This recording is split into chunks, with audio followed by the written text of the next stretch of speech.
Aviso: la información contenida en esta entrevista no debe ser reemplazada por una visita o consulta con un médico. La información proporcionada aquí no es una instrucción médica, sino que pretende servir como un medio para impartir conocimiento.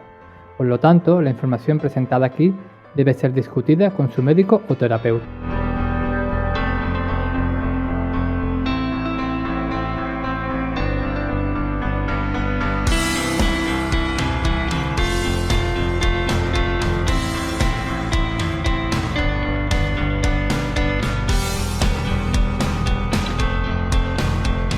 Bienvenido a todos y todas.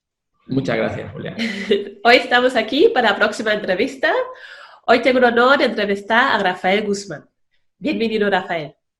Gracias a vosotros. Sí, gracias por estar aquí con nosotros un ratito. Pues sí. Tus especialidades son psiconeuroinmunología clínica, eres experto en nutrición, inflamación y evolución, licenciado en fisiatría y kinesiología, diploma de fisioterapia, eres osteópata, profesor de la Escuela Internacional de Osteopatía, EOM, profesor de psiconeuroinmunología clínica, PNI Europa o Europe, profesor colaborador de máster de nutrición y metabolismo de la Universidad de Córdoba. Muy bien, mucho trabajo, ¿no? Que tiene muchos... Sí. Pues sí, genial. Pues Rafael, cuéntanos un poco tu camino, cómo ha sido el camino hasta la persona con tanta formación que eres hoy en día.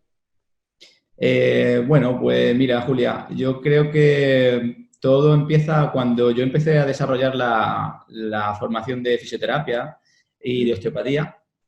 Yo me daba cuenta con el paso de los años que había pacientes que se me volvían crónicos, que volvían, o sea, las tratábamos, mejoraba, pero el paciente volvía al cabo de los 3 meses, 2 meses, y volvía con la misma patología. Entonces, pues bueno, la verdad es que siempre me he considerado una persona muy inquieta, con bastante inquietud, siempre me he preguntado siempre el porqué de las cosas. Y a mí eso me fastidiaba mucho, que un paciente me volviese al cabo de unos meses con la misma patología, la misma lumbalgia, la misma cervicalgia. Me hacía pensar que, bueno, pues que detrás de ese dolor, aparte de haber un problema biomecánico, había un problema, pues quizás de otra índole, químico o emocional o tal. Entonces eso me hizo luego estudiar 5 años de osteopatía, que, bueno, la osteopatía tiene una visión mucho más holística, mucho más integral. Y bueno, aún así había pacientes que se me escapaban, se me volvían a escapar y se me volvían a cronificar. Y entonces, pues, decidí estudiar psiconeuroinmunología, bueno, primero nutrición evolutiva, nutrición ortomolecular y tal, y luego la psiconeuroinmunología, que la consideré, pues bueno, la ciencia que más engloba, más integra distintas áreas de nuestro organismo, como es el sistema neuroendocrino, como son las emociones, etcétera, el sistema inmunológico y tal. Y bueno, eso la verdad es que me dio respuesta a muchos de mis porqués de las patologías de mis pacientes. Y bueno, la conjunción, la integración de la terapia manual con la psiconeuroinmunología, pues la verdad es que me ha funcionado muy bien y me funciona muy bien a día de hoy, aunque, claro, todavía siguen pacientes escapándose y es lo que me hace ser esclavo del estudio y, bueno, no poder parar de estudiar, esa es la verdad. Pues sí, que bueno, sí, bueno, es un camino, ¿no? Siempre aprendemos y yo creo que lo más que sabemos, lo más que no sabemos, ¿no? Que damos cuenta que nos falta todavía para estudiar, ¿no? Muchísimo. Pues sí, gracias, sí. ¿Cómo trabajas en tu centro biodinámico de la Sierra, ¿no? ¿Cómo se trabaja en el centro? Ajá, bueno, pues mira, esto es un centro que abrimos ya hace, pues, unos años y es un centro donde valoramos al paciente de una manera bastante multidisciplinar, porque tenemos un área que podemos llamarla el área de la rehabilitación, donde tenemos consultas de fisioterapia, de osteopatía, de entrenamiento personalizado. Luego tenemos un área de pilates y yoga y meditación. Y luego tenemos un área de psiconeuroinmunología. Entonces, cuando entra un paciente que viene solamente a hacer deporte y tal, pues bueno, pues se va al área de pilates, yoga, etcétera, de entrenamientos personales. Pero cuando viene un paciente con patología, habitualmente, si el paciente ya está diagnosticado por un traumatólogo y tal, lo derivamos a la parte de fisioterapia y osteopatía, pero hay otros pacientes que tienen patología autoinmune, que tienen fibromialgia, migraña o cáncer, que es lo que más estamos trabajando. Entonces, este paciente entra dentro de la consulta de psiconeuroinmunología, de nuestro equipo médico de psiconeuroinmunología. Y bueno, ahí la manera que tenemos de trabajar, pues te la resumo, Julia. Empezamos siempre por una anamnesis extremadamente profunda, una anamnesis que puede durar en torno a 40-45 minutos, donde evaluamos pues la vida del paciente. O sea, nosotros no nos conformamos con saber la sintomatología del paciente. O sea, la sintomatología del paciente podemos decir que es el último fotograma de la vida de ese paciente. Cuando un paciente nos sienta en la consulta y nos cuenta sus síntomas, lo que nos está contando es la última fotografía de su vida. Pero a nosotros nos interesa desde el fotograma número 1 de su película. Entonces, nosotros empezamos a hacer una anamnesis que comienza desde el mismo día del parto, incluso el mismo día de la concepción de ese paciente. Y, bueno, valoramos aspectos de su biorritmo, cómo duerme, a qué hora se acuesta, cómo entra al baño, sus hábitos nutricionales, sus relaciones sociales. Lo que nosotros consideramos se llama, en psiconeuroinmunología utilizamos un metamodelo que se llama el metamodelo 5 o 5+1, que valoramos, pues podemos decir, los cimientos de lo que nosotros consideramos que es la salud, o que confiere en la salud de una persona, ¿no? Pues la vida en pareja, la sexualidad, en fin, todo el periplo que concierne a este paciente y que lo ha llevado a la situación en la que está hoy día. Después de esa anamnesis, si lo consideramos oportuno, le realizamos al paciente un estudio genético. Pues el estudio genético lo podemos hacer de varios tipos. Hacemos estudios genéticos de detoxificación, hacemos estudios genéticos de farmacogenética, hacemos estudios genéticos sobre las emociones, en fin. Nos apoyamos siempre o casi siempre en un estudio genético cuando queremos hacer un trabajo bien y profundo. Luego, en ocasiones, si lo consideramos oportuno, extraemos una gota de sangre del paciente y la estudiamos en el microscopio. Es un microscopio de campo oscuro en el que estudiamos una gota de sangre viva, o sea, no la teñimos ni nada, es una gota recién extraída, la ponemos en el porta y con un microscopio de 1000 ohmios, que es este que tengo aquí detrás, proyectamos en la pantalla la gota de sangre. Y ahí podemos ver, pues, células de la serie roja, glóbulos rojos, y células de la serie blanca, microcimas, y ahí podemos valorar, pues, el estrés oxidativo que tiene el paciente, si está bombardeado de radicales libres, posibles deficiencias de vitaminas del grupo B principalmente, que nos determinan el tamaño del glóbulo rojo. Podemos ver carga tóxica, porque podemos ver partículas que determinan su carga tóxica, que eso es la verdad, es lo que más impresiona al paciente, la endotoxemia que puede tener. La densidad de microcimas, que son unas partículas proteicas coloidales que tienen capacidad de aglutinarse y que nos están dando información de pequeñas o pequeñísimas variaciones en el pH y de la densidad del plasma. Y, bueno, eso la verdad es que nos da un abanico de información bastante importante. Y, bueno, hacemos luego una exploración física del paciente, donde vemos signos que aparecen muchas veces en el paciente, como pueden ser manchitas en la piel, acrocordones en el cuello, manchas oscuras en la zona de las axilas, en la acanthosis nigricans, en la resistencia a la insulina, cómo está el cabello, cómo están las uñas, un montón de signos que nos dan información de cómo se encuentra, percusión sobre puntos de tensión a nivel de algunos esfínteres en la cavidad visceral. Es decir, hacemos una exploración física bastante amplia y una vez que hemos englobado toda esa información y cuando recibimos la información del laboratorio del material genético, pues entonces le proponemos al paciente unas recomendaciones de estilo de vida. O sea, la gente siempre nos relaciona con la nutrición, pero nosotros no solamente hacemos una orientación nutricional, aunque tenemos un equipo que trabaja con nutrición solo y exclusivamente, pero nosotros damos recomendaciones de cambio de estilo de vida, porque lo que nosotros vamos buscando es modificar el fenotipo celular. Es decir, cuando un paciente nos viene con una patología es porque hay un fenotipo genético que se ha expresado aberrante y nosotros lo que pretendemos es modificar la expresión de esos genes. Por lo tanto, tenemos que modificar la actividad física del paciente, a lo mejor tenemos que modificar su higiene del sueño, incitar a que el paciente tenga relaciones sociales. Valoramos muchísimas cosas aparte de la nutrición, aunque la nutrición es un pilar extremadamente importante, sin lugar a dudas. Sí, muy, muy completo, muy. Sí. Pues sí. Son consultas largas. Pues sí. ¿Y qué tipo de pacientes vienen a su consulta? ¿Qué enfermedades tienen, no? Pues mira, desde hace unos años acá, los pacientes que más frecuentan nuestra consulta son pacientes oncológicos y pacientes autoinmunes, con enfermedad autoinmune. Podemos decir que son los dos grandes bloques de pacientes que tenemos, patología autoinmune y patología oncológica. Aunque también es verdad que vienen muchos pacientes con problemas digestivos, muchísimos pacientes con problemas digestivos, con problemas en la flora bacteriana, disbiosis intestinal, que eso genera un efecto dominó que conlleva a la aparición de otras enfermedades, como es, por ejemplo, la dermatitis, el insomnio, depresión, etcétera, etcétera. Pero ya te digo que el porcentaje mayor es oncología y patología autoinmune. Fibromialgia y migrañas también vienen muchísimos pacientes.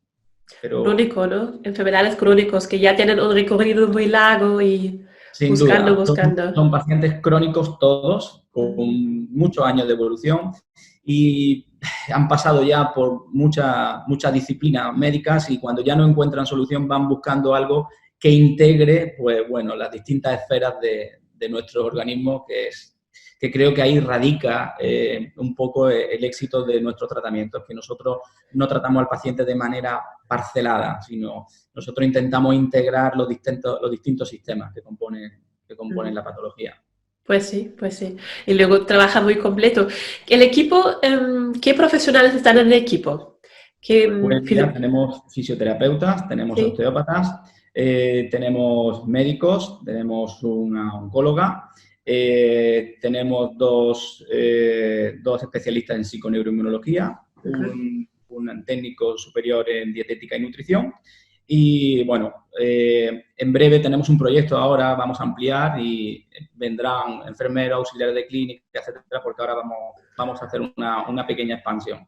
Pues sí, parece una pequeña clínica, ¿no? Que tiene, la verdad que... Estamos en torno a 17 personas aproximadamente trabajando. Pues sí, qué bonito, pues sí. Y también ese trabajo interdisciplinar, ese trabajo integrativo, eso es lo que al final tiene gran éxito, que es lo que al final, pues sí. ¿Qué cursos ofrece? También da muchos cursos, ¿no? Que está dando... Sí, esta es mi otra vertiente, la otra etapa de mi vida que me ocupa mucho tiempo. Sí. La formación. Bueno, yo imparto cursos de formación en osteopatía en la Escuela de Osteopatía de Madrid, que es una escuela internacional, y bueno, esos cursos forman parte de la formación completa de osteopatía.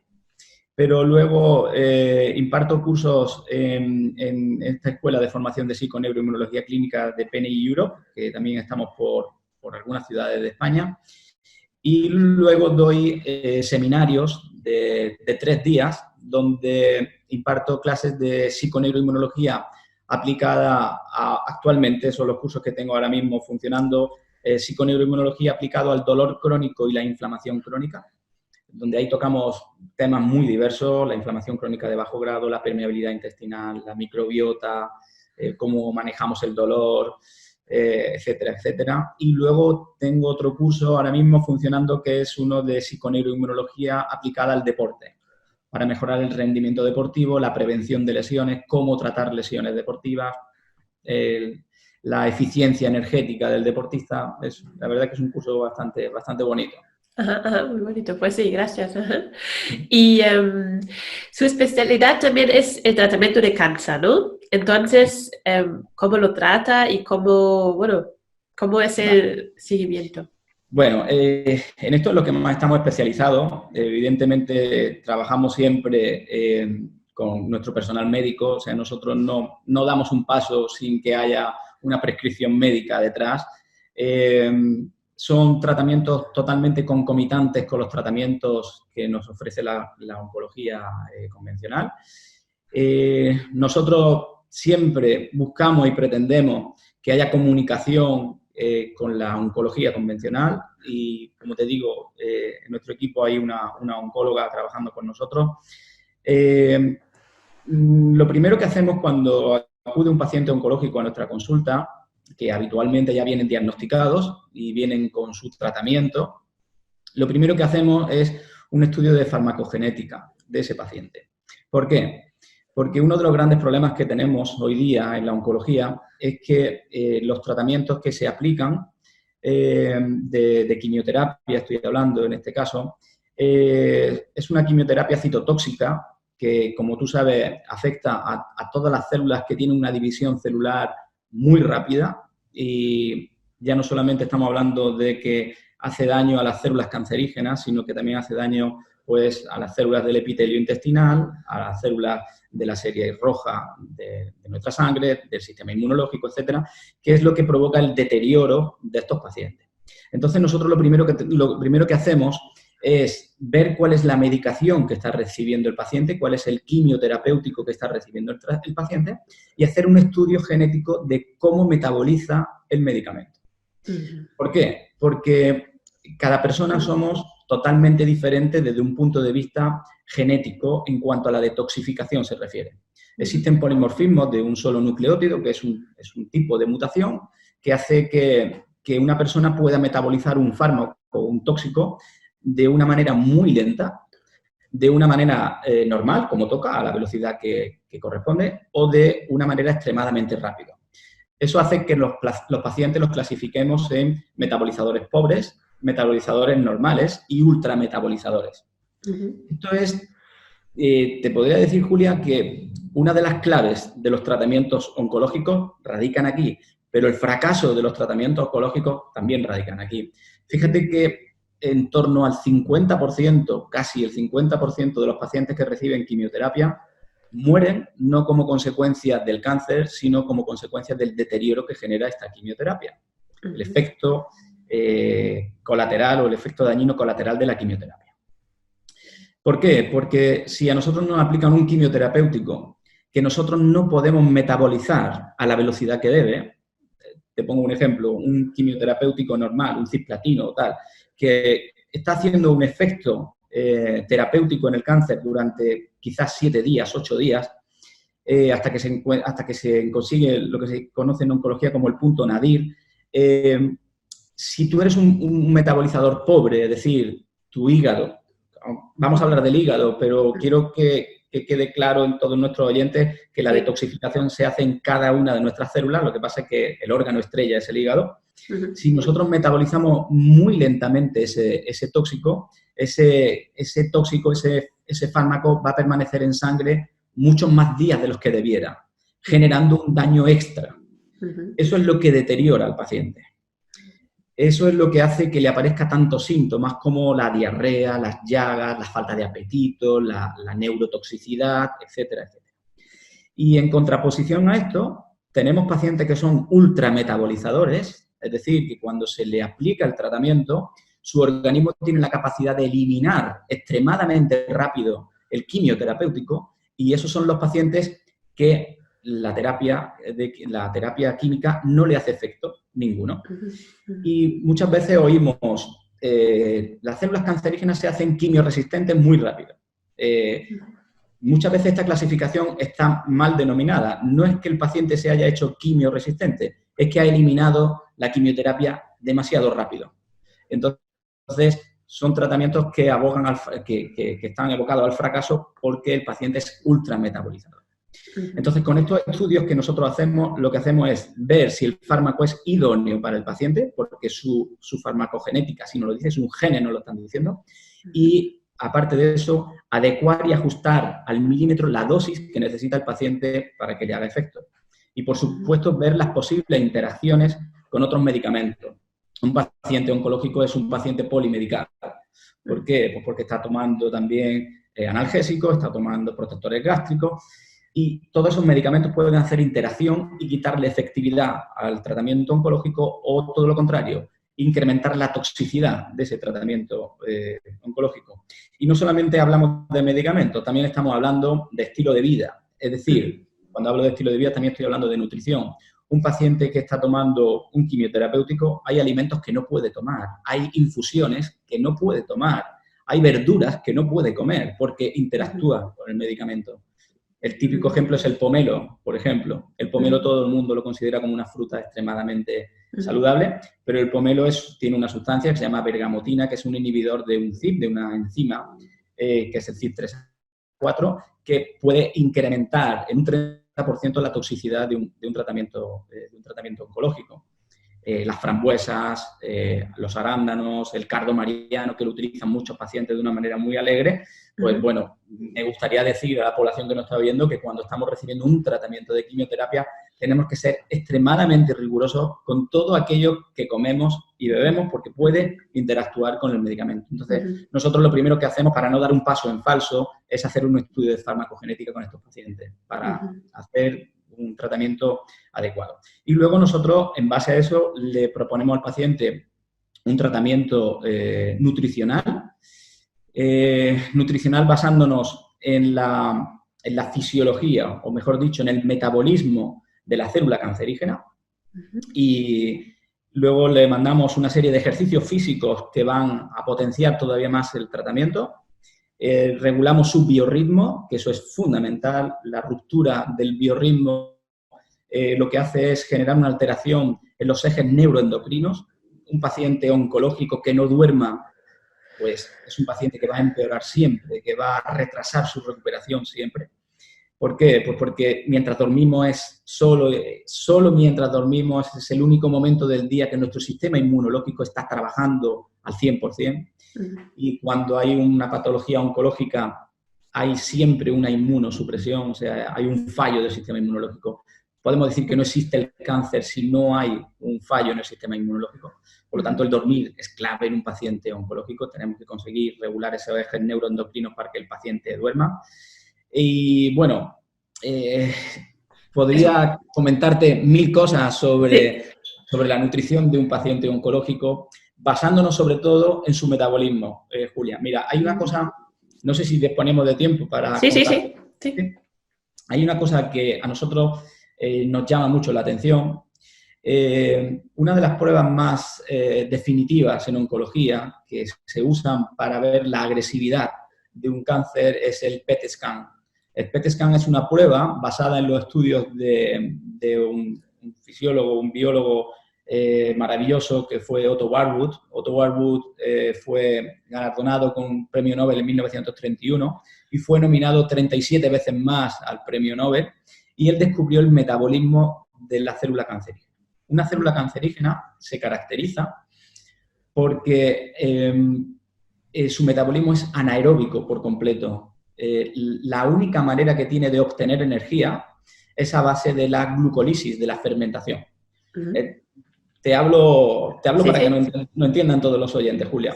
Una célula sana puede obtener energía de cualquier sustrato. Puede obtener energía de la grasa, puede obtener energía de la glucosa, del ácido láctico, de los cuerpos cetónicos, de las proteínas, de cualquier sustrato. Mientras que una célula cancerígena, estoy hablando principalmente de los tumores sólidos, no estoy hablando de tumores líquidos, no estoy hablando de leucemia, no estoy hablando de linfoma, sobre todo tumores sólidos.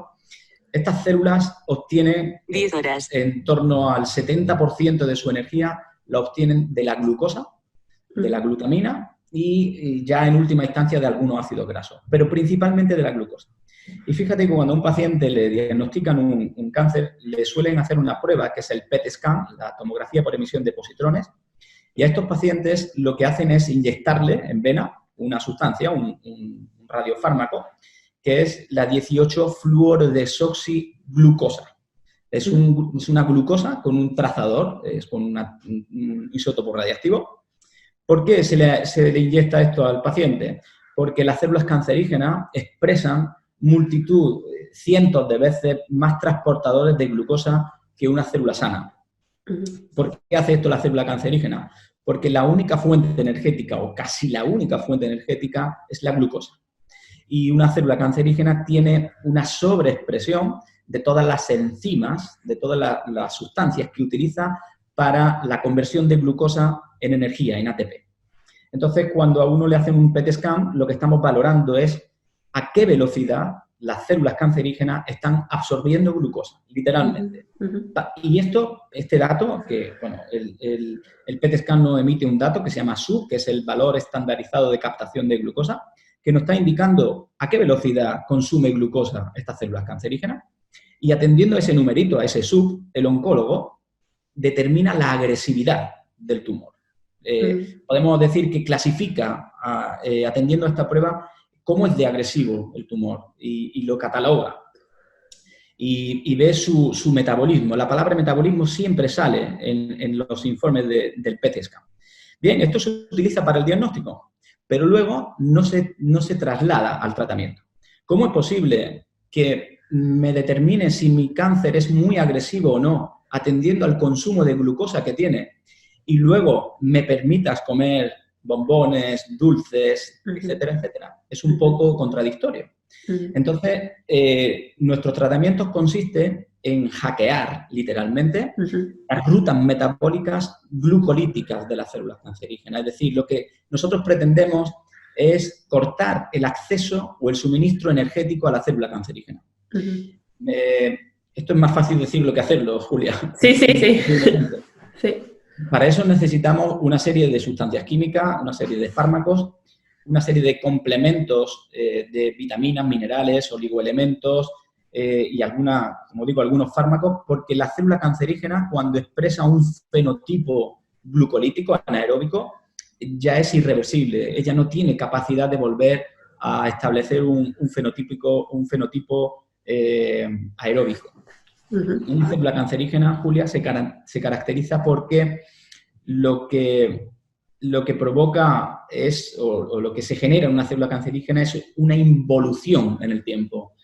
Te cuento, un ser pluricelular, como somos nosotros, cualquier animal, se caracteriza porque nuestras células están continuamente comunicándose entre ellas. Una célula cancerígena pierde la capacidad de comunicarse, de relacionarse con las células vecinas. Se vuelve literalmente una célula independentista, por así decirlo, ¿no? Que ahora está de moda. Sí, se independiza del resto de células y se transforma en un ser unicelular. Un ser unicelular como apareció la vida en la Tierra. Es decir, hace 3.500 millones de años lo único que existía era vida unicelular, seres unicelulares. Esto luego se evolucionó hasta llegar a los seres pluricelulares que somos hoy día. Pero un cáncer se caracteriza porque su metabolismo es idéntico al de un ser unicelular. Un ser unicelular obtiene energía solo y exclusivamente de la glucosa, por fermentación. Y como su vida depende de ella solamente, no se puede permitir el lujo de morirse. Un ser pluricelular puede permitirse el lujo de sacrificar cientos de miles de millones de células y seguir vivo. Pero un ser unicelular activa todos los mecanismos para evitar su muerte. La muerte programada en la célula es la apoptosis, que es es nuestro caballo de batalla en el cáncer, porque las células cancerígenas tienen la capacidad de evitar la apoptosis, de sortear ese paso, ¿no? que se produce en la mitocondria. Entonces, una célula cancerígena, como ha involucionado y se comporta como un ser unicelular que lleva en la Tierra 3.500 millones de años, pues literalmente nos lleva 3.500 millones de años de ventaja. Es decir, una célula cancerígena, si hay algo que sabe hacer, es dividirse. Yo siempre digo lo mismo, una célula cancerígena está doctorada y tiene cientos de másteres en división celular. Es única, dividiendo. El problema es que el enfoque oncológico actual creo que no está muy centrado en esto. Es decir, le estamos atacando a la célula en lo que mejor sabe hacer, que es la división celular. Cuando nosotros nos ponen quimioterapia o radioterapia, lo que estamos es provocando un daño en el ADN para interferir en su mitosis, en la división celular. Y bueno, la célula cancerígena tiene miles, millones de estrategias para solventar esto. Sin embargo, la célula cancerígena tiene un talón de Aquiles muy fuerte, que es su metabolismo. Pierde la flexibilidad metabólica, no puede obtener energía. Y una célula cancerígena, mientras que tenga acceso a energía, su inercia es la división, la división, la división. Por eso hay tantas recidivas en el cáncer. No aplican tratamientos, en las pruebas de imagen desaparece el cáncer, pero si por manos del demonio ha habido una sola célula que se ha escapado y tiene todavía acceso a energía, su inercia es la división celular. Las células cancerígenas son extremadamente inteligentes y son capaces de estar en un estado de hibernación durante años. Fíjate que un cáncer de pulmón, por ejemplo, tarda en aparecer en torno a 15-20 años. Y la célula es capaz de estar ahí, en un estado de quiescencia, hasta que consigue generar un fenotipo perfecto para el medio donde vive y expresar todas las enzimas necesarias para comenzar la glucólisis, la obtención de energía sin oxígeno, etcétera, etcétera.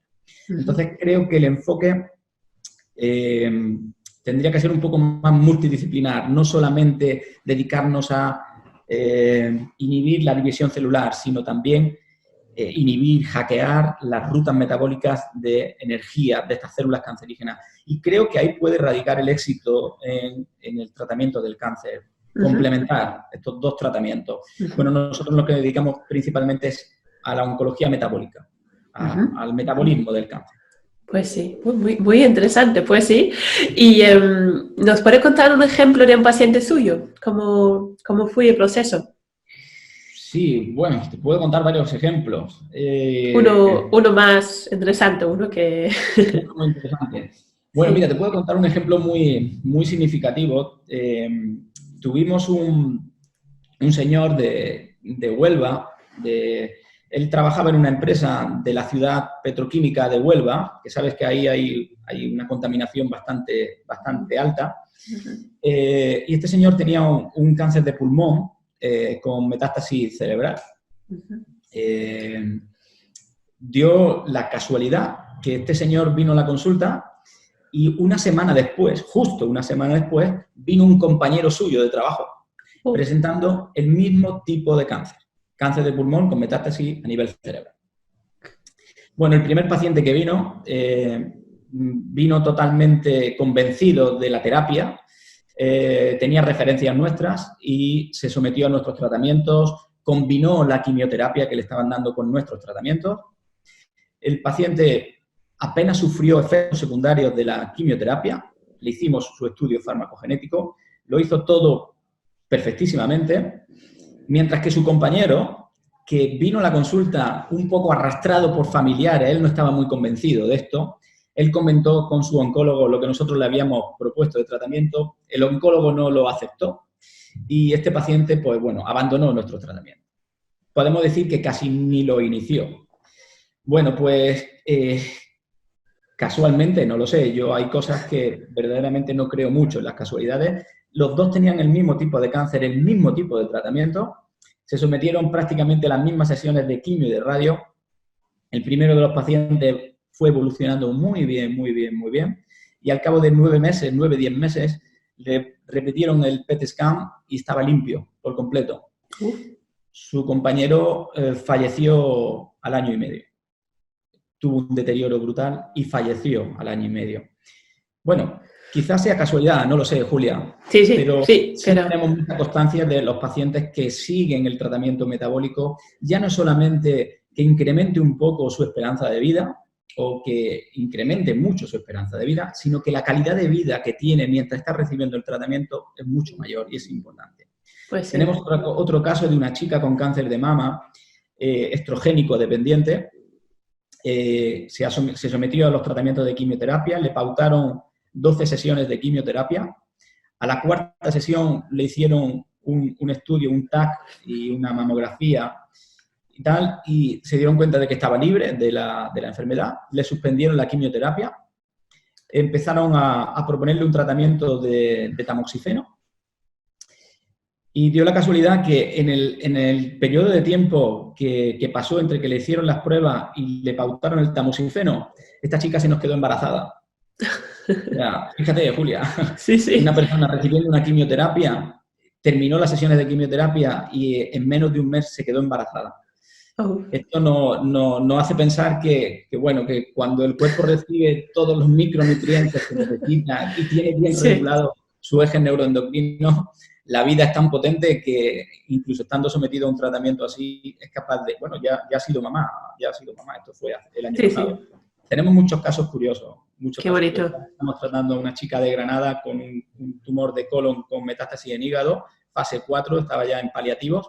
Y bueno, después de varios tratamientos con nosotros, está concomitando con quimioterapia, pero paliativa. Se le ha reducido las lesiones hepáticas y del colon en un 37%, que para nosotros ya es un éxito total y absoluto. Entonces, bueno, tenemos muchos casos, Julia, afortunadamente. También nos dan muchos pacientes. Julia, esto no es la panacea, ni muchísimo menos. Sí, ya lo entiendo, lo entiendo. Que otros pacientes piensen que no, ni muchísimo menos. Lo que sí quiero transmitir es que hay más herramientas de trabajo en oncología y que se pueden combinar con los tratamientos convencionales, mejorando la calidad de vida del paciente y aumentando la esperanza de vida del paciente. Eso es el mensaje que quiero transmitir y que evidentemente supone un sacrificio, sin lugar a dudas, porque es un cambio de hábitos de vida, sin lugar a dudas. Esto es, el paciente que venga a nuestra consulta tiene que venir mentalizado de que no se trata de te voy a mandar una pastillita y te vas a tu casa a esperar, no. Vas a tener que cambiar tu nutrición, quizás tus horas de irte a la cama, te voy a obligar a que te relaciones socialmente, a que me hagas deporte y a que te genere un cambio fenotípico. Es la única posibilidad que tenemos para tener un poco de éxito en nuestros tratamientos. Claro. ¿Tenéis también tratamiento como un coach o alguien que lo guía, Sí, tenemos un compañero nuestro que está especializado en coaching y en este proyecto que te hablo, que tenemos entre manos, vendrá un psicólogo especializado en oncología para apoyar a nuestros pacientes. Lo que pasa es que dentro de la psiconeuroinmunología, pues también tenemos herramientas para tratar un poco esta esfera. Vale, pues sí, genial. Y en enfermedades autoinmunes, ¿cómo es con el metabolismo? Eso me interesa también. El metabolismo en enfermedades autoinmunes. También tiene algo que ver, ¿no? Sí, muchísimo. Mira, curiosamente, en una patología autoinmune, lo que hay es una falta de modulación del sistema inmunológico. Es decir, el sistema inmunológico puede estar hiperactivo, lo que te genera dolor, síntomas, todos los síntomas que presenta un paciente, Julia, están ocasionados por un sistema inmunológico que está más activo de lo que debiera o durante más tiempo del que debiera, liberando sustancias químicas inflamatorias a sangre durante el día y la noche, que no debería de ser así, ¿no? Que esto debería de estar bien biorregulado. Y en un paciente autoinmune lo que es una mala modulación del sistema inmunológico, es decir, el sistema inmunológico reconoce un tejido propio como si fuese una bacteria, como si fuese un patógeno, como si fuese un antígeno, y lo que hace es atacar a nuestros propios tejidos. Entonces, sabemos que un sistema inmunológico para modularse necesita una serie de señales químicas. Y nosotros lo que proporcionamos al paciente autoinmune son todas aquellas sustancias químicas que necesita una célula inmunitaria para autorregularse. Te pongo un ejemplo. Una célula inmunitaria que no tenga acceso, por ejemplo, a vitamina D de dedo, la que procede del sol, será una célula inmunitaria que tienda a desmodularse, a tener un error en su software y tenga tendencia a atacarnos. Una célula inmunitaria que no tenga acceso a zinc será una célula que tenga propensión a desmodularse. Una célula que no tenga acceso a vitamina B12 metilada será una célula que tenga tendencia a desmodularse. Entonces, nosotros lo que hacemos es darle todas las herramientas a las células inmunitarias para autorregularse. Y aquí sí que es verdad que tenemos que hablar de la microbiota. La flora bacteriana que vive con nosotros es, podemos decir, la estrella de la regulación inmunitaria. Un paciente autoinmune que no consigamos regular su microbiota es un fracaso en el tratamiento. O sea, nosotros los pacientes autoinmunes casi siempre le terminamos dando un probiótico específico para la patología autoinmune. Nosotros ya no hablamos de probióticos genéricos, nosotros hablamos un probiótico específico para la diabetes tipo 1, un probiótico específico para la esclerosis múltiple, un probiótico específico para la artritis reumatoide, porque sabemos que detrás de una diabetes tipo 1 hay un déficit o una alteración de X cepas bacterianas. Detrás de una esclerosis múltiple hay un déficit o una alteración de unas cepas bacterianas en concreto. Esto es súper interesante, Pues porque, súper interesante, porque si no consigamos regular esa flora bacteriana, no hacemos nada, Julia, absolutamente nada. Fíjate que la flora bacteriana en nuestro intestino es la directora de orquesta de nuestro sistema inmunológico. ¿Y cómo conseguimos tener una flora bacteriana en condiciones? Pues requisito número 1 es tener una alimentación extremadamente variada, sobre todo en plantas, en verduras. Un paciente que no coma variedad de verdura es un paciente que está casi predestinado a tener una flora bacteriana pobre, muy pobre. Entonces, una de las cosas que hacemos con los pacientes autoinmunes es, como nosotros decimos, un reseteo de su flora bacteriana. Para eso muchas veces tenemos que matar bacterias, porque muchas veces lo que existe es una patología que se llama SIBO, que es un sobrecrecimiento bacteriano en el intestino delgado. Detrás de las patologías autoinmunes, el señor que más ha estudiado esto es un señor que se llama Mark Pimentel, que yo invito a nuestros oyentes a que lean sobre él. Mark Pimentel puso de manifiesto que casi en el 100% de los pacientes autoinmunes hay un sobrecrecimiento de bacterias en el intestino delgado. Artritis reumatoide, esclerosis múltiple, etcétera, etcétera. Luego tenemos también, que no podemos olvidarnos de ello, hay un término muy interesante en bioquímica o en fisiología que es el mimicry molecular. El mimicry molecular es las reacciones cruzadas que hacen algunos de nuestros alimentos, algunos de los antígenos que nosotros recibimos con tejidos propios. Te pongo un ejemplo muy, muy significativo. La tiroiditis de Hashimoto, que es una patología autoinmune del tiroides, si el paciente que tiene tiroiditis de Hashimoto entra en contacto con la alfa-gliadina 9, que es una proteína, una fracción proteica que hay en el gluten, difícilmente vamos a poder controlar esa tiroiditis de Hashimoto, porque la alfa-gliadina 9 es una molécula que hace un mimicry molecular con el tejido tiroideo. Hay un ácido siálico, una molécula en los animales mamíferos, como por ejemplo el cerdo, el buey, la ternera, que se llama Neu5Gc, que hace mimicry molecular con el tejido tiroideo. Entonces, a estos pacientes autoinmunes les tenemos que limitar algunos alimentos porque tienen moléculas que se parecen a nuestros propios tejidos y pueden desencadenar un brote de esa patología autoinmune. La pregunta que nos tenemos que hacer es, ¿por qué la patología autoinmune cursa a brotes? Es decir, ¿por qué yo tengo una pelvis espondilitis anquilosante y me paso 1 año, 2, 3 años sin apenas dolor y un día, sin saber por qué ni cómo, amanezco con un dolor increíble, incapacitante y tengo que volver a recurrir a los inmunosupresores? ¿Qué es lo que ha hecho que el sistema inmunológico, como yo digo, se cabree y vuelva a atacarme? Pues posiblemente porque ha entrado en contacto con un antígeno que ha generado una reacción cruzada. Y eso, en un porcentaje muy alto de los casos, viene dado por lo que ingerimos, por lo que comemos. Mira, en la pelvis espondilitis anquilosante, por ejemplo, sabemos que la Klebsiella pneumoniae, que es una bacteria que vive en nuestro intestino, su membrana tiene unos polisacáridos que son muy, muy, muy similares a la membrana sinovial de nuestras articulaciones. Si el paciente con pelvis espondilitis anquilosante no consigue reducir las colonias de Klebsiella, la posibilidad que tiene de sufrir un brote es mucho mayor. Por eso a estos pacientes, una de las cosas que le limitamos es el almidón. El almidón es el alimento de la Klebsiella. Es un paciente con pelvis espondilitis anquilosante, evidentemente no debería de comer patatas, no debería de comer arroz, no debería de comer harinas de cereales, etcétera, etcétera, etcétera. Son dietas muy estrictas, ¿no? Que no se puede comer ni una patata. Pues no, hay patologías, Sí. hay patologías que por desgracia no podemos abrirle un poco la puerta a ciertos alimentos. Si, por lo menos, hasta que el paciente no se recupere.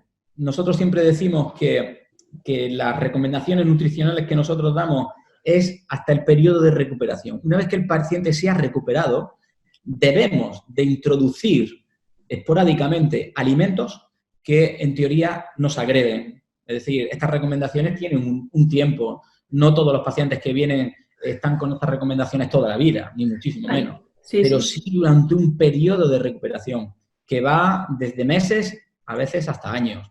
Pero, bueno, es lo que tenemos. Claro, lo que es cierto es que las recomendaciones nutricionales deben de ser extremadamente personalizadas. Porque lo que a lo mejor para ti es extremadamente beneficioso, Julia, a mí me genera un daño increíble.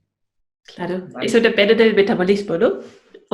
Depende del metabolismo, depende de la programación epigenética que hayas tenido durante tu infancia, depende de tus polimorfismos genéticos en cuanto a detoxificación.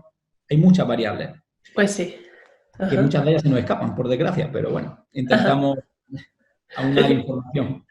Muchas gracias, me encantó, es muy interesante y lo veo, tiene mucho avance ya en el futuro, ¿no? Que quiero decir que está como muy actualizado con todo lo que hay hoy en día, ¿no? ¿Cómo estudia? ¿Cómo se forma? Eso también es muy interesante. ¿De dónde saca toda esa información? Bueno, mira, nosotros tenemos en psiconeuroinmunología, tenemos siempre cursos de reciclaje cada año. Cada año hacemos un par de cursos de reciclaje. Tenemos la suerte de contar en nuestra escuela de formación de Penny Europe con un investigador que es Leo Prumbion, que es un genio dentro de la psiconeuroinmunología, es un investigador nato, es un ratón de biblioteca y un ratón de laboratorio, está actualizado día a día y tenemos la suerte hoy día, gracias a Internet, de tener acceso a estudios científicos extremadamente actualizados. Entonces, si es una persona con inquietud, que estás continuamente estudiando, pues afortunadamente hoy tenemos mucho acceso a información. Lo que sí es verdad que hay que ser muy selectivo a la hora de lo que lees, porque o te vas a estudios muy concretos, en buscadores muy concretos, o puedes leer cosas que no tienen fundamento científico, evidentemente. Y es cierto que en este tipo de medicina metabólica del cáncer, en este tipo de tratamientos de patología, hay mucha mitología ahí rondando por las redes y que no tienen mucho fundamento científico y que llevan a muchos pacientes a tomar hábitos que no son adecuados en la situación en la que están. Te pongo un ejemplo muy sencillo, Julia. Un paciente que está recibiendo quimioterapia no debería de someterse a tratamientos con suplementos de antioxidantes. Sí. Hay pacientes que yo tengo que están recibiendo radioterapia o quimioterapia y se toman suplementos de vitamina C, 2 gramos de vitamina C, no sé cuántos de flavonoides. Va en contra del tratamiento. Entonces, voy a tomar no sé cuántos alimentos alcalinos. Bueno, cuidado con esto porque eso es algo mucho más profundo que una dieta alcalina, una dieta ácida. No va por ahí la historia. Es mucho más complicado que eso. Sí, siempre hay que buscar un buen profesional que nos guíe y busca una solución individual, ¿no?, de cada paciente. Sin duda, sin duda. Por eso nosotros, nuestra línea es siempre el estudio genético, porque un estudio genético no te está diciendo que vas a sufrir la enfermedad, te está diciendo que tienes predisposición a sufrir la enfermedad. Y nosotros estudiamos genes que son plásticos, es decir, que nosotros podemos moldear su expresión atendiendo a los hábitos de vida.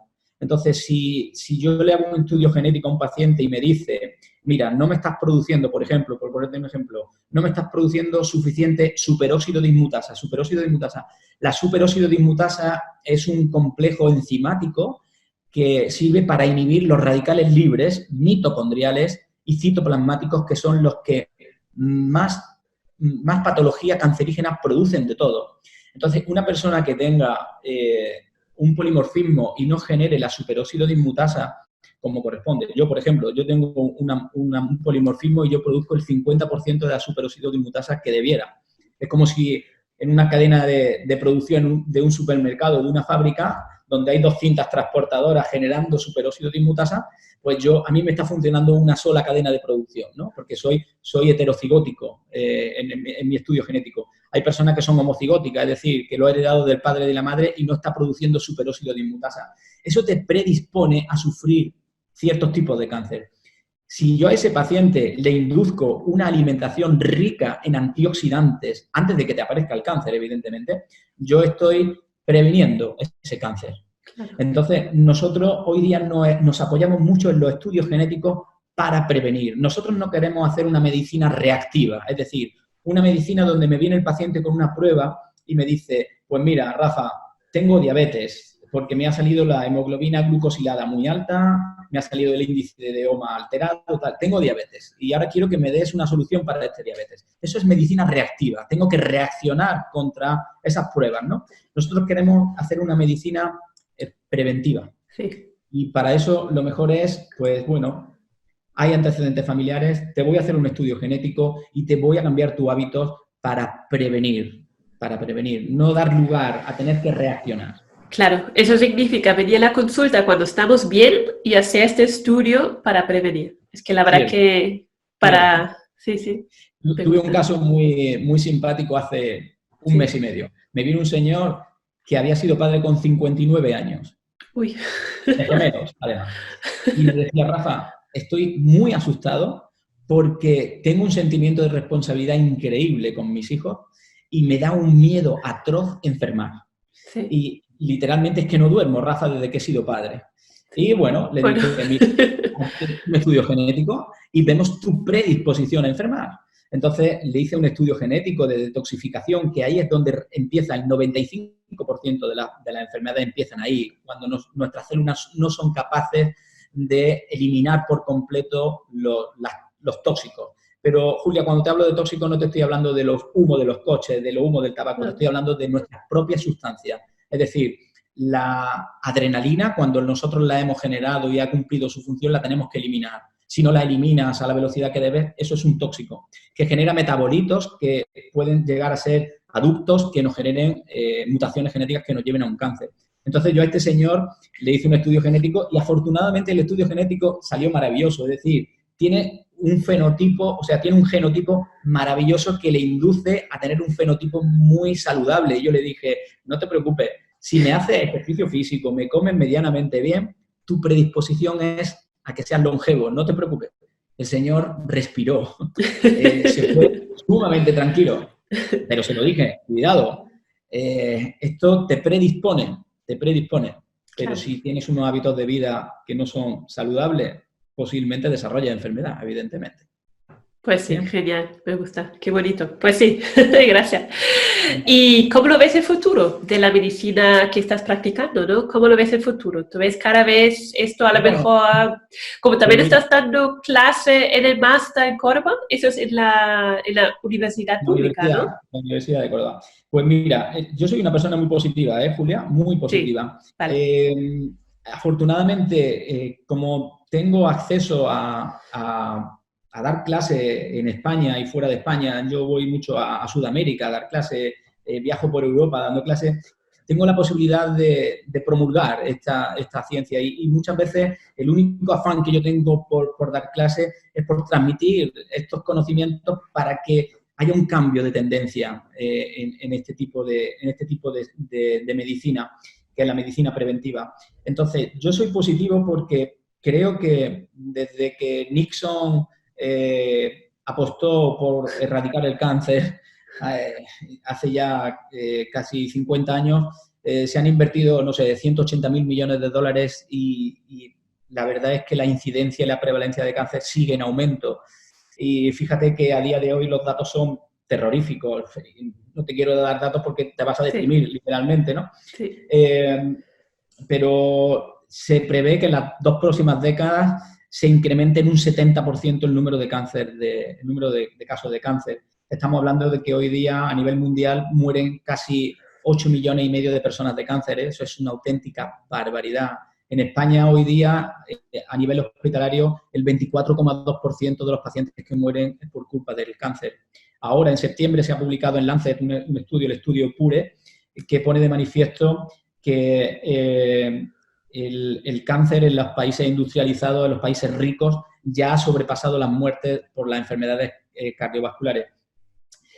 Sabiendo estos datos epidemiológicos, podemos pensar que esto va fatal y que mi visión es muy negativa, pero yo creo que no, yo creo que va a haber un cambio en la vertiente oncológica. La sanidad va a llegar un momento en que no va a poder soportar el gasto público en oncología, que ya casi el 50% del gasto público en sanidad ronda ya a cargo de la oncología. Entonces, tiene que haber un cambio, sí o sí.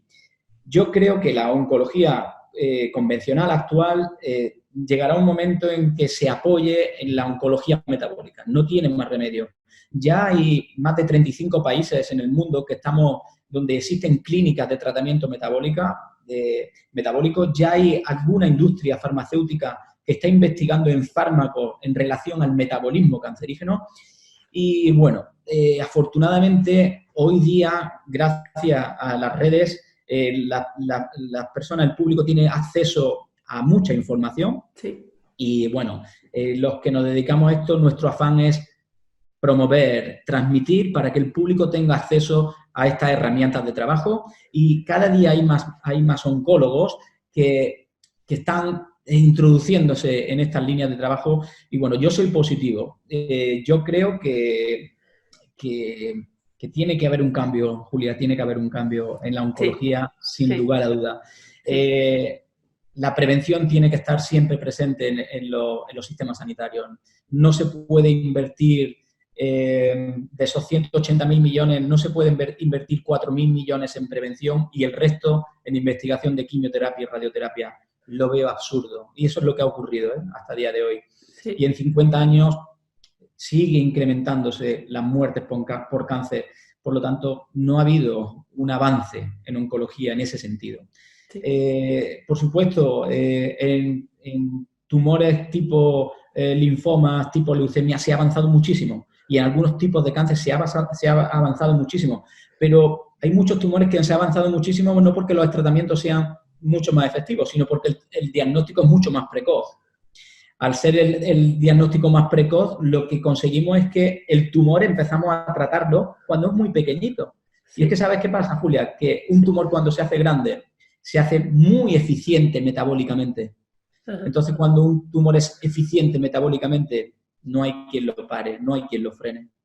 Entonces, el diagnóstico precoz hace que el tratamiento sea exitoso porque el tumor es más débil metabólicamente. Sí. Entonces, bueno, espero que la tecnología también nos ayude a esto. Mucho. Sí, y integrarlo, ¿no? De trabajar juntos, eso es muy importante. Esa es la clave, que haya integración. Vale, muchas gracias. Pues me encantó. Enhorabuena por su labor. Es muy curioso y la verdad es que el conocimiento tan profundo ayuda mucho. Gracias. Gracias. Pues vamos a las últimas 3 preguntas. Venga. ¿Cuáles son tus mejores consejos para empezar la transformación hacia una vida sana y feliz? ¿Cómo son los puntos claves para empezar? ¿Qué es importante? Esa pregunta es muy amplia, Julia. Mira, vale. Yo creo que deberíamos de pararnos a pensar siempre cuándo se forjó nuestro genoma, Julia. Nuestro genoma se forjó hace cientos de miles de años. Y si yo me pongo a analizar mi genoma, me doy cuenta que es casi idéntico al de hace 100.000 años. Sabiendo eso, lo que yo no puedo consentir es que mi ritmo de vida me lleve a un estado de confort. ¿Por qué te cuento esto, Julia? Sí. Porque tenemos un estudio publicado que se llama Origen, que yo invito a los oyentes a que lo lean, en el que cogimos a un grupo de pacientes y nos lo llevamos a los Pirineos a someterlo a vida difícil, a vida de desafío, a vida prehistórica, ¿no? Era un grupo de pacientes con patología crónica, diabetes, con el colesterol muy alto, patología autoinmune. Bueno, los tuvimos allí 10 días y los sometimos a todos los desafíos que te puedes imaginar. Nuestro grupo de investigación de PNI Europe, liderado por Leo. Y a estos pacientes los metimos a caminatas largas durante todo el día. No sabía si iban a comer o no iban a comer. Si se querían bañar, se tenían que bañar en los ríos de agua fría. Pues pasaron verdaderas penalidades. Pero curiosamente, en 10 días, Julia, conseguimos que pacientes diabéticos abandonaran la insulina durante 6 meses. Hubo un cambio de fenotipo absoluto, absoluto. Ajá. ¿Por qué te digo esto? Porque una persona que quiera comenzar a tener una vida saludable debe de empezar a incluir dentro de su vida ciertos retos. Por ejemplo, cosas súper insignificantes. Nosotros decimos que el menor de los cambios genera la mayor de las respuestas, ¿no? Por ejemplo, la calefacción de casa. Pasar un poco de frío activa una serie de rutas metabólicas que hacen que nuestro tiroides funcione bien. Nuestro tiroides es el que domina nuestra energía. Y sin energía no hay nada. Eso es el mundo de la entropía, eso es la termodinámica. Por lo tanto, el llegar a casa y decir, bueno, hoy no voy a poner la calefacción a 22 grados, hoy la voy a poner a 18 grados. Y voy a estar 40 minutos con la calefacción a 18 grados, pasando un poco de frío. Me está generando un cambio positivo. Mañana voy a hacer deporte y voy a hacer deporte en manga corta, pasando un poco de frío, y eso me va a activar una serie de genes que dan lugar a la activación de unas moléculas que me protegen contra ciertas enfermedades. Estos desafíos activan unos genes que se llaman beta-genes. Son genes que nos protegen contra ciertas enfermedades. Entonces, yo siempre en mis cursos, siempre digo una frase y es: vivir en estado de confort es incompatible con la vida, con la salud, mejor dicho, no con la vida, sino con la salud, ¿vale? Sí. Una persona que esté comiendo 5 veces al día será una persona que tienda a enfermar. El ser humano no ha comido tanto jamás, nunca en la vida. Sí. El ser humano comía cuando podía. Y para comer se tenía que mover, Julián. O sea, en nuestros genes no entra, no cabe la idea de no gasto energía y obtengo comida. Eso no ha existido nunca en el ser humano. Hoy tenemos la comida a golpe de clic y me traen la comida a casa, o voy a la nevera y abro. ¿Cuánto ATP he gastado? 0. ¿Y cuánta energía he obtenido? Mucha. Eso no lo esperan nuestros genes, no lo espera nuestro cerebro. Para que un cuerpo funcione, tiene que haber una congruencia entre lo que el cerebro y los genes esperan recibir y lo que reciben. Y hoy día estamos haciéndolo todo mal, o gran parte de las cosas que hacemos, lo hacemos mal. Obtenemos mucha energía, gastamos muy poca, no nos movemos, el sistema muscular, la gente piensa que los músculos están ahí para movernos, no, los músculos es una entidad endocrina, son órganos que liberan hormonas. Y cuando nosotros hacemos deporte generamos mioquinas, que son sustancias químicas que llegan al cerebro y ponen en marcha rutas metabólicas que nos previenen con enfermedades, que incrementan nuestros niveles de serotonina, de dopamina, de GABA, que regulan nuestro biorritmo. Una persona que no haga deporte estará prediseñada a enfermar. El deporte hay que meterlo en nuestra agenda de trabajo, Julia, literalmente. Sí. Hay que comer alimentos humanos, como yo digo. ¿Un alimento humano qué es? Pues uno que no esté envuelto en un plástico, por ejemplo. Bueno, yo sé que Nicolás Olea ha estado con vosotros en vuestros... Nicolás Olea es para mí, bueno, un referente, evidentemente, y él nos habla de los disruptores endocrinos y qué hablar de los plásticos y de todo lo que viene en esta alimentación que no es humana. Cuando yo hablo de alimentación humana es alimentos que ha comido el ser humano durante toda la vida. Aguacate, coco, pescado, marisco. Lo que en la pirámide nutricional a día de hoy, por desgracia, está muy arriba y está abajo cereales, lácteos, tal, que eso no lo ha comido el ser humano nunca, casi nunca. Lo lleva consumiendo muy pocas décadas.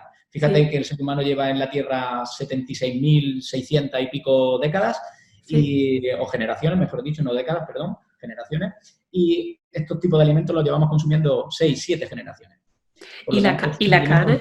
¿Cómo lo ve el consumo de la carne? El consumo de la carne, wow. Eso me ocurre, sí. Esa pregunta es un poco complicada. Mira, tenemos que hacer distinción entre la carne de mamífero y la carne de no mamífero, de aves. Te cuento por qué. La carne de mamífero hay esa molécula que he nombrado antes que se llama Neu5Gc, es un ácido siálico que tenemos la capacidad de incorporarlo en nuestras membranas celulares y que nos predispone a sufrir ciertas enfermedades. Enfermedades autoinmunes, fíjate, un dato muy curioso, el consumo de carne de mamífero nos predispone a ser infértil. Entonces, es que no me quiero meter en ese tema, Julia, porque entonces... Vale. Se alarga mucho, ¿no? La carne de mamífero, la de buey, ternera, cerdo, etcétera, yo le diría a los oyentes, ¿quieres consumirla? Me parece fantástico, pero oblígate a hacer deporte en ayunas. El deporte en ayunas hace que eliminemos esa molécula Neu5Gc. Te puedo decir que casi no existe el cáncer sin Neu5Gc. Aquella famosa noticia que dieron en los medios de comunicación de que la carne era cancerígena o los embutidos eran cancerígenos, no estuvo bien redactada esa noticia. No es la carne cancerígena, es la carne de mamífero cuando se acompaña del sedentarismo. Eso te predispone o te puede predisponer a sufrir ciertos tipos de cáncer. Aparte de las grasas saturadas que tiene, el exceso de grasa saturada, pero cuidado, la composición de esa grasa está determinada por el pasto que haya comido ese animal, el movimiento que haya tenido ese animal, o sea, influyen muchos más factores, no podemos meter en la ecuación un solo factor, tenemos que meter muchas más variables. Entonces no es lo mismo comer una carne de origen ecológico que una carne que no es ecológica de explotación masiva, evidentemente. Pero bueno, yo no soy muy partidario de comer carne de manera habitual, soy partidario de comer pescado, por supuesto que sí. Yo soy partidario de ser omnívoro. Yo siempre digo que la naturaleza no ha puesto dientes incisivos, premolares, molares, porque somos omnívoros. Entonces, fíjate que una de las rutas de detoxificación es la conjugación con aminoácidos. Está la metilación, la sulfatación, etcétera, y una es la conjugación con aminoácidos. Si estamos con carencia de aminoácidos, tendremos problemas. Y suplir el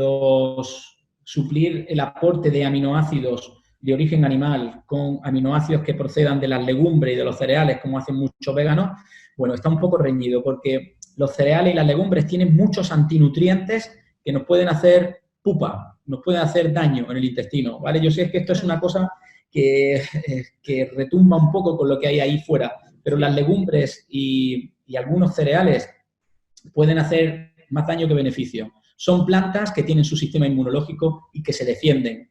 Tú piensas, Julia, que cuando te estás comiendo un garbanzo, te estás comiendo la parte más noble de la planta, que es su semilla. Por lo tanto, la planta defiende a su semilla con sustancias químicas. Una planta no tiene patas para salir corriendo y defenderse, se tiene que defender químicamente. Entonces, esas sustancias químicas, que son lectina, saponina, factores de Bowman, son sustancias que agreden al intestino, que nos hacen daño, que pueden generar permeabilidad intestinal y generar endotoxemia. Las plantas hay que tener cuidado con ellas. No todo lo que nos da la naturaleza es saludable. Yo siempre digo lo mismo. Cómete una manita faloides, a ver si es saludable. Te mueres en unas horas.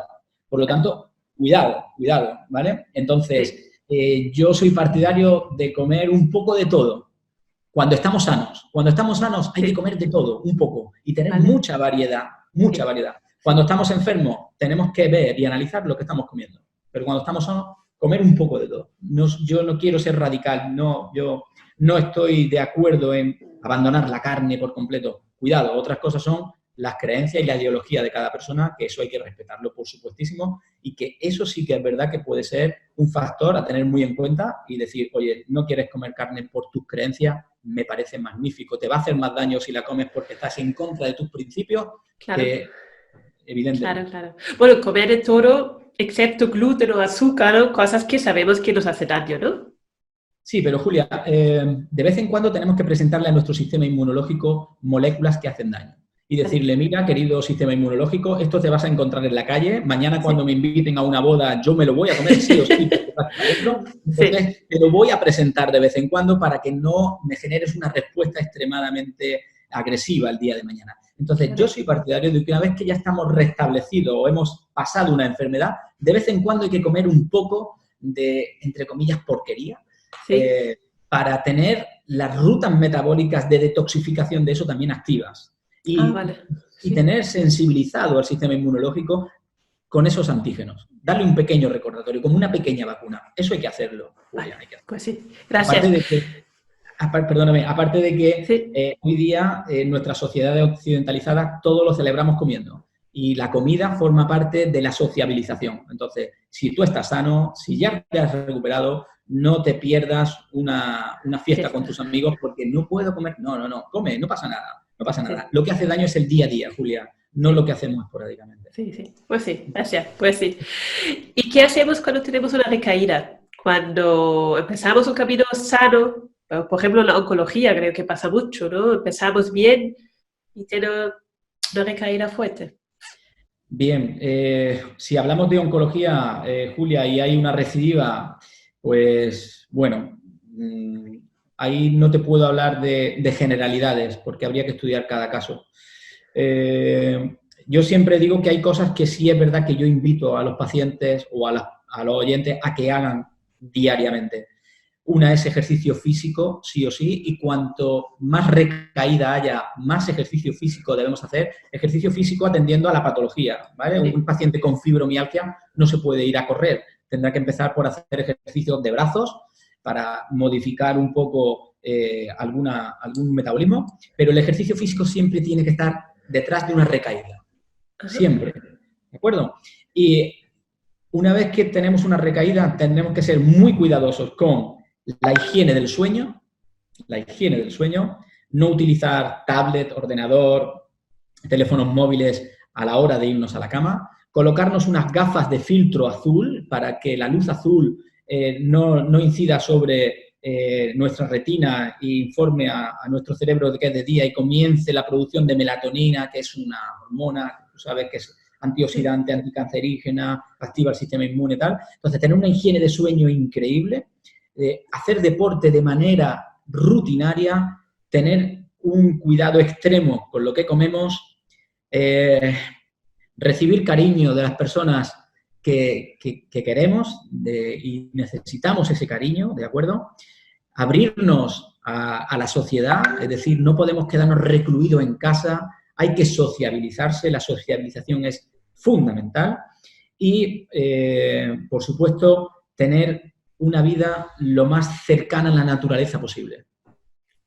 Te pongo un ejemplo muy sencillo, Julia. Cuando un león se pone malo en un zoológico, los veterinarios lo que hacen es sacarlo al aire libre, darle alimentos de gran calidad, no lo encierran en un cubículo, no están con luz artificial, procuran darle la alimentación más natural, más ecológica posible. Sin embargo, el ser humano hace todo lo contrario. Cuando enferma, se encierra en una habitación con luz artificial, se atiborra de medicamentos sintéticos, se aísla y se pone alejado de la naturaleza.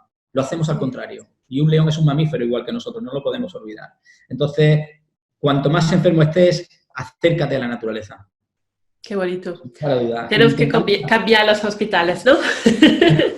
Sería fantástico. Sería fantástico. Sí. Mira, si te voy a enseñar el techo de mi despacho, Julia. Sí. Ah, qué bonito. Está simulando un bosque. Qué bonito. Y siempre procuramos en nuestras salas tener ese ambiente de bosque. Qué bonito. Eso produce un cambio fenotípico, ¿eh? Los pacientes empiezan a curarse cuando se sienten rodeados de naturaleza. Por eso todas las personas cuando se van de vacaciones, ¿qué buscan? Playa, montaña, sol, estar con los amigos, sociabilizarme. Y todos dicen, Rafa, no sé qué pasa, cuando vuelvo de vacaciones se me quitan los dolores y mejoro siempre, claro, porque estás dándole a tus genes lo que siempre has recibido. Pues sí. Naturaleza. Pues sí. Gracias. Pues mi última pregunta. ¿A quién consultas tú mismo cuando tienes un problema de salud? Bueno. Tengo la gran suerte de tener un compañero, amigo y para mí mi hermano, que es médico, es psico-neuroinmunólogo, tenemos los dos la misma formación y cuando él está un poco con recaída acude a mí y cuando yo estoy con recaído acudo a mi amigo Pedro, que es mi alma gemela. Y bueno, siempre acudo a él. Lo que pasa es que afortunadamente esta formación, no te voy a decir no que tengo, sino que estoy teniendo, porque esto no acaba nunca, Julia. Yo empecé a estudiar con 18 años todos estos temas y todavía me he parado y sé que me voy a morir estudiando. Estoy loco por jubilarme, no, yo ya no quiero jubilarme. Sé que cuando me jubile voy a seguir estudiando, evidentemente. Sí. Las funciones cognitivas no deberíamos de pararlas nunca.